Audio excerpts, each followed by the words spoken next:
Greetings, everybody. It's Jim. And it's hard to talk about solo adventures for the fantasy trip from Steve Jackson Games without first getting into the history of the paragraph format choosing your own adventure books or adventures. And the first being, of course, the Choose Your Own Adventure series. Now, these came out when I was in third grade. The Cave of Time was my first book on that, and it floored me. I already liked games in general back in the day. I was already a collector by age 6. But this was like, it felt like a game. It didn't feel like a book. And because I was making my own adventures, and the goal was, of course, get to the end without dying. And the idea that you could, I vicariously really lived through a lot of this, where I would get nervous. In other in other books, you read a book and it's like a movie for the mind, right? And you can get a little bit nervous of what's going to happen to this character, and all that. But this really does it because it puts you in the forefront, right? That was a lot of fun. And of course, by the time, I went through these like butter. And by the time we got to the third planet from Altair, this book I absolutely loved. And it got me so motivated that I made my own 30 to 70 paragraph book. I guess I could say I made my own adventure at the third grade, and basically gave it to my librarian, and we read it in class, and it was a lot of fun. Now, years later, of course, Dungeons and Dragons was introduced to me once I got into seventh grade, but around ninth grade, I believe it was ninth grade, this series came out, the Lone Wolf series. Now, this should be familiar with a lot of people because this was promoted heavily in the United States, at least. These were just great books, nice little system. There was two things that this book did that was a little bit different than others. One, it allowed you to make your own character up and make your own choices. Not just stats. I don't even recall right now. I had them all, but I don't recall two things. I don't recall if you rolled stats or you just had some basic health points. And I also don't remember if it was a D6 or D10 that they used. Now, I want to say it's a D6 because it didn't make any sense to say D10 because polyhedral dice were not, they weren't mainstream like they are now. So everybody else had D6 dice, right? They had that. So I think that's what it was. And the second thing is they allowed you to use your character that you played in book 1 into book 2 or in book 3 and so on. You didn't have to play them in chronological order either. So that was pretty smart of them. That was a very wise move. Got you into the series, and that's why I got into that one a lot. Now there are other series in the genre, and of course this one's going to involve our Steve Jackson, but not right away. This one, the Warlock on Firetop Mountain, is also one that you might have recognized. It is called the Fighting Fantasy series. Now, the thing is, down below you'll see that it's by Steve Jackson and Ian Livingstone. Well, it's not the same Steve Jackson. It's not the Texas Steve Jackson. This is a UK-based Steve Jackson. And to add to confusion, this Steve Jackson in the UK was in the gaming industry too. And I almost want to see these two guys play chess together. I don't know, Steve Jackson versus Steve Jackson. Let's sell some tickets and get that going online, right? But anyway, but the thing is, even add more confusion to this, Steve Jackson from Texas, the US-based version, did write for this series, and he made a book, 3 books actually. One of them was Scorpion Swamp.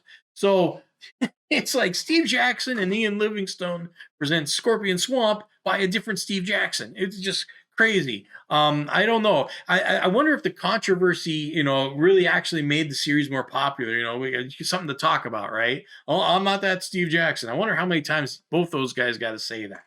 But anyway, these are a lot of fun. I had a blast with these books, but these are the setup for all the stuff that we know now, in my opinion. I don't know if anything else came after or before those, but as far as the actual role playing goes, but definitely, as we know, the fantasy trip was the one that utilized that the most. Dungeons and Dragons had a few solo adventures, but they weren't. I remember they had the little 3D glass kind of thing that so you could read the inscriptions, and so you couldn't spoil yourself down the road.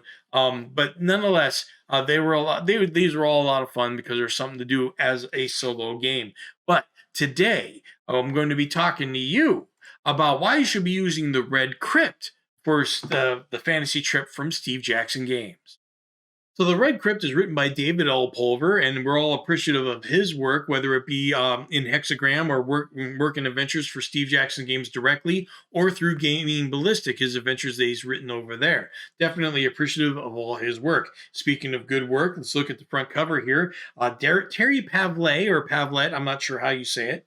It does the front cover, and of course the back cover and the inner workings illustrations are done by none other than TFT alumni Rick Hershey. Okay, so a lot of good stuff here. I am a fan of seeing different covers by different artists. So that's pretty good right there. Now this is deceptively large at 166 paragraphs. Okay, and I say deceptive because it's kind of, you will get through this in a night. No doubt about it. Even if you, not saying just because you die, you can live and get through this in a night. However, you won't necessarily get through everything. There's a lot going on here and a lot that you can do. All right. So, and it's got that, it gives me that Keep on the Borderlands feel. If you remember the map in the Keep on the Borderlands, there was so much to do. Looking as the game master, as the author of any kind of adventure like this, you have to wonder, it's like, man, I had some good ideas and they're wasted because you totally passed that up. I guess that's not just true for solo adventures, but any adventure in general, right? But if you're a game master, you should definitely get this, not just to play for yourself, but because you are going to have that perfect storm one day where where 75% of your normal campaign group aren't going to show up, and you're going to only have one or two people, right? And I say one or two people because this can be played with two people. Not giving away any spoilers here. It says in the rules here at the beginning that you will come across possible companions in the game, which is nice because it makes some battles a little bit more meatier. One-on-one's fine, but it's just like the old books that they were all pretty much, all the Lone Wolf books, they were pretty much one-on-one for the most part. There were some battles that had more than one combatant, but it was you against them. I don't believe they ever had a companion. I don't know. Let me know in the comments down below if they did actually have. But yeah, definitely in the Red Crypt, you there are some people that will be your allies. And one thing also about this, there are a lot of ways to escape. Okay, they give you a lot of opportunities to escape, to make it out. And that's a really good thing because then, if you need healing, another player can come in and take over. You can make a new character because this is kind of a time constrictive thing. Because basically, what you're doing, the adventure is you're going after a guy called Jack Smoke. This is a bounty adventure. Okay, Jack Smoke is a guy who's got a little bit of a red tinfoil hat when it comes to the local magistrates and wizards. Okay, and he's part of the Red Caps, an organization that are pretty much all the same kind of people. He went on his own basically, and he poisoned a whole bunch of wizards. But in doing so, he poisoned a lot of children along the way accidentally. Now he calls that collateral damage. The local populace calls that a heinous act, and it's up to you to take care of this clown, right? So basically, he finds himself into you're chasing after him. He gets into the Red Crypt where he's holding up. I think either he goes there because you're chasing him, or he goes there because that's his hideout. One of the two, but a lot of other shenanigans are happening because of it. It's called the Red Crypt, folks. It's not just Jack Smoke's hideout, right? So a lot of things interesting there, and you're going after him for 1,000 silvers. Now, one of the things that I like to do uh, when I'm playing an adventure like this, and I want to get it replayed, whether I made it out alive or I like in one of my adventures, my guy retreated, and of course he tagged in another adventure to go in. I gave the excuse that the local magistrate, would talk to him and say, okay, don't watch out for X, Y, and Z. Right. So when I came across those sections again, I avoided them altogether, or I took care of them a little bit easier. I allowed that to happen. But what about the first time I played? I absolutely died off, totally died off. So when my next character went in, what to do? I didn't want to go down these paths necessarily, not because I was trying to cheap out, but because I wanted to explore more of it. I just wanted to do that, but I still wanted to have a chance to go through it. What I did is I just rolled an IQ test for my character, and if it made it, I chose this path because that's logical enough. I mean, if you're playing a character, you're not really playing one that's and you don't have any personality for him yet to do certain things, and you got a choice between two choices. You could just roll a die anyway. It's 50% here, 50% there. Well, make the IQ check isn't that too far off, right? You're smart enough to make the right decision because of something in the air, a smell or something you notice. So that's one thing I did. But I definitely also, one thing I'd really like to say about this, I would use this and maybe any other adventure, solo adventure, to teach new people how to play. This has got to be the best way. Folks, as a person who used to teach people how to, try to learn new games and get into it and stuff like that, because, that was be the way not only to keep my door open, but also my apartment paid for and food on my plate. Basically, the fantasy trip's easy enough as it is, right?